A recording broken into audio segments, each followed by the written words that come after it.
There's a question I want you to sit with before we start today. If you made 10 times what you make right now, starting next month, would your problems actually go away? Be honest with yourself. Not the version of you that scrolls Instagram, the real you, the one who knows exactly what's sitting on your plate. Here's what I've learned after decades of chasing the number. Money amplifies what's already there. It doesn't fix anything. And today, on the first of 5 episodes, breaking down the fresh method, we're starting with the one that everybody thinks is the whole game: financial wealth. Welcome back to Decoding Wealth. I'm D. Echols. If this is your first time here, go back and listen to episode 1. That's where I tell you who I am and why I'm the person standing in front of this microphone. This one is the second episode in our Fresh Method series. 5 pillars: financial, relationship, emotional, spiritual, and health. Today is the F, financial. And I'm going to do something you probably don't expect. I'm not going to tell you how to budget. There's plenty of people out there to tell you how to do that. I'm not going to tell you what stocks to buy. I'm not an expert in stocks. I'm going to tell you why most of us are playing the wrong game with money in the first place, and what changes when you finally see it. Most people ask one question about money: how do I get more of it? That's the wrong question. Now, it's not a bad question. It's just not the first one. It's like asking how to drive a car before you ever ask where you want to go. The real question, the one that changes everything, is this: what is money for in my life? And I don't mean the Sunday school answer. I don't mean what you'd say if somebody was recording you. I mean the real answer, the one that you stay up at night thinking about. Because until you can answer that question, you will never have enough. I don't care if you make 100,000, a million, or 10 million. I don't care if you're a billionaire, if you're a Billy. Without an answer to that question, more money just makes the fog bigger. More money, more problems. Money is a tool. It's not a trophy. Tools serve a purpose. Trophies just sit on the shelf and ask you to dust them. So let me give you something practical. Money in a healthy life has 4 jobs, just 4. Job 1 is to keep you safe. This is your emergency fund, your insurance, your ability to sleep at night knowing a flat tire isn't going to blow your whole budget for the month. If your money isn't doing this job yet, this is where you start. Not crypto, not day trading. Safety first. You have to build a foundation. Job 2 is to buy you time. Every dollar you save is a future hour you don't have to work for somebody else. That's what retirement is. That's what an investment portfolio is. You are buying time. And time is the only resource you actually can't make more of. Job 3. This job lets you say yes. When you have a niece or a nephew graduating in another state, can you say yes? When your friend needs help, a couple dollars just to get by, and you want to help them, can you say yes? Money at this level isn't about luxury. It's about options. It's about freedom to show up when showing up matters. Job 4. Let's leave something behind. Let's have some legacy. We all hear about generational wealth. Are you building that? Are you leaving something? Are you giving? Are you building something that outlasts you? This is the one most people skip.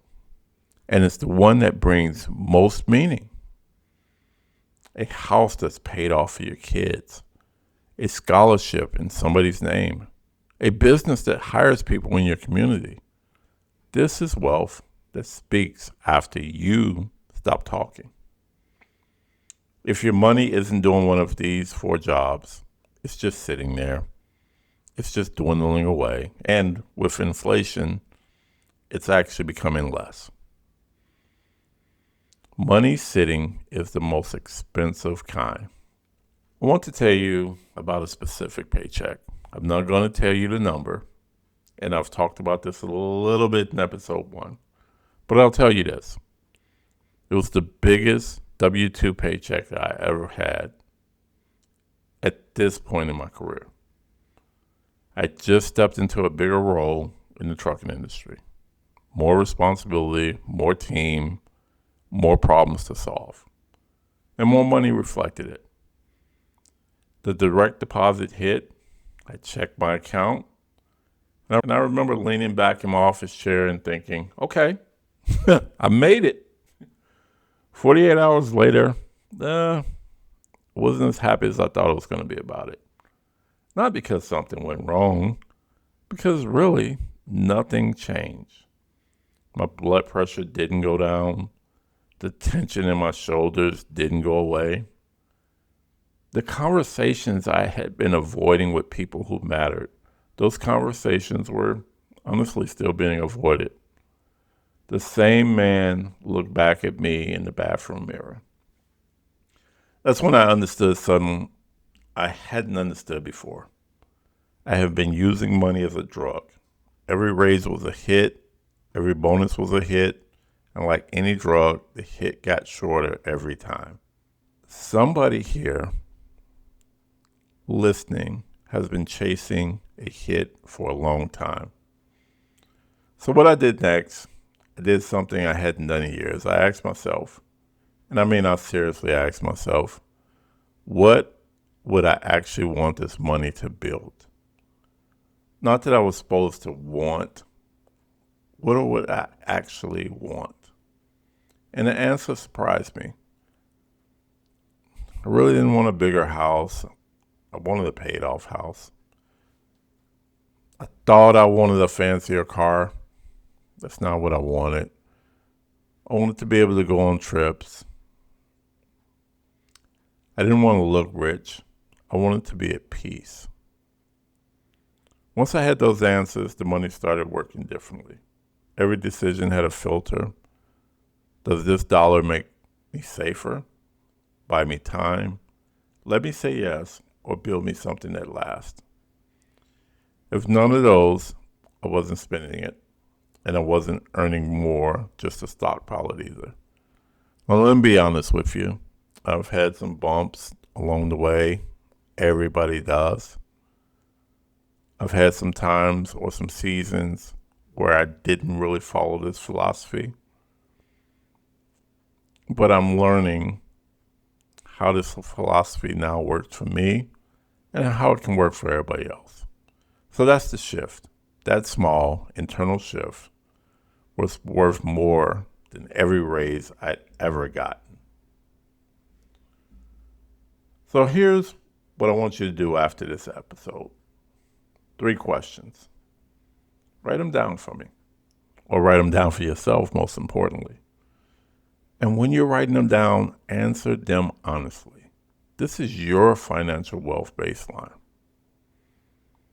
If I lost my income tomorrow, how many months could I keep my family safe? Not just survive, but I mean safe.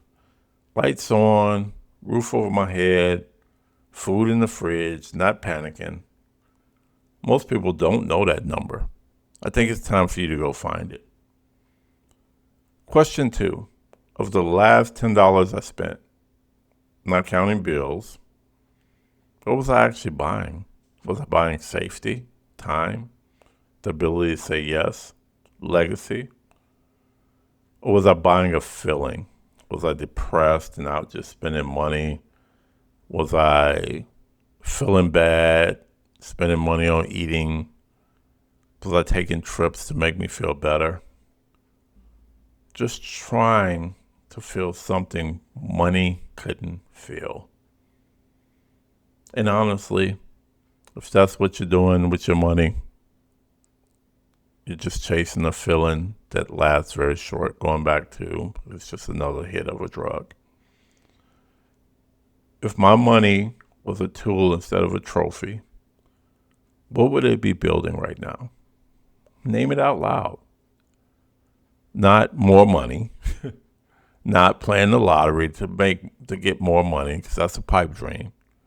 A specific thing, a paid off house, a kid's college fund, a business you keep promising yourself you're going to start. Be specific about that. Because the only reason you're not starting it is because you're scared. So throw scared to the wind. So write these 3 answers in the Notes app on your phone. Write them down anywhere you journal. Don't lose them. We're going to use them again. So 2 quick things before I let you go. 1, if you want to go deeper on the financial pillar with daily encouragement and a coach you can actually talk about money, download the DCW app. There, you download the app. There's 5 AI coaches, 1 for each pillar. The financial coaches, they're waiting for you. Number 2, if episode 1 and this one have resonated with you, follow the show wherever you're listening and share this episode with one person who needs it.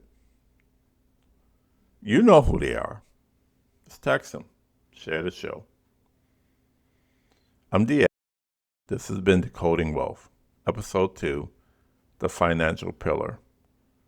Next week, we'll move into our relationship wealth. The people in your life who's feeding you, who's draining you, and why every high performer I know eventually realizes they can't do it alone. There's no one out there that can do it alone. So until then, make your money work for something that matters.